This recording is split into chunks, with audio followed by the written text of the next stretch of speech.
ମଣିଷ, ବାଘ, ସିଂହ, ଶିଆଳ, ବିଲୁଆ ଏମାନଙ୍କ ଭିତରେ କିଛି ଫରକ ନାହିଁ, ମାତ୍ର ଗୋଟେ ଜିନିଷ ପାଇଁ ଫରକ। ମଣିଷ ଏମାନଙ୍କ ସହିତ ସମାନ କହିଲେ ଚଳେ ଆଜିକା ଡେଟ୍ରେ।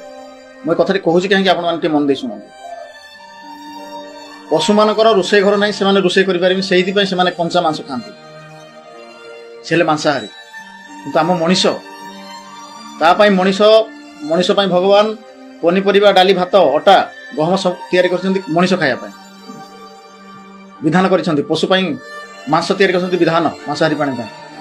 କିନ୍ତୁ ମଣିଷ ସବୁ ଖାଇଦିଏ, ସେ ନିରାମିଷ ହଉ ଆମିଷ ହଉ ସବୁ ଖାଇଦିଏ, ହଜମ କରିଦିଏ। କିନ୍ତୁ ପଶୁମାନେ, ମାଂସାହାରୀ ପ୍ରାଣୀମାନେ, ସେମାନେ କେବଳ ହିଁ ଆମିଷ ଖାଆନ୍ତି। ଗୋଟେ ବାଘ ଆଉ ସିଂହ ପାଖରେ ଆପଣ ଦେବେ, ଘାସ ଦେବେ, ପାଳ ନଡ଼ା ଦେବେ, ସେ କେବେ ହେଲେ ଖାଇବନି। ମଣିଷକୁ ଯାହା ଦେବ ସେ ତାହା ଖାଇ ନେବ। ଏଠି କିଏ ରାକ୍ଷସ?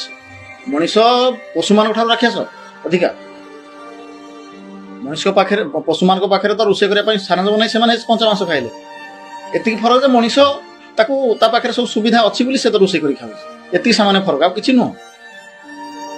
ଆଉ ମଣିଷ କେତେ ରାକ୍ଷସ ଆପଣ ଚିନ୍ତା କରନ୍ତୁ। ଅନ୍ୟ ଜୀବର ହତ୍ୟା କରି ମଣିଷ ଭକ୍ଷଣ କରୁଛି ତା ମାଂସ। କିଛି ଲୋକ ଖରାପ ଲାଗିବ ମୋ କଥା, ମୋ ଭିଡ଼ିଓଟି, କିଛି ଲୋକ କମେଣ୍ଟରେ ଗାଳାଗାଳି ଦେବେ ମଧ୍ୟ, କିନ୍ତୁ ମୁଁ ଯାହା କହେ ସତ କଥା କହେ। ଯଦି ଭିଡ଼ିଓଟି ଭଲ ଲାଗିଛି, ମୋ କଥା ଭଲ ଲାଗିଛି, ଆପଣ ଟିକେ ସେୟାର କରିବେ, କମେଣ୍ଟରେ ମତାମତ ଦେବେ। ରହୁଛି। ଜୟ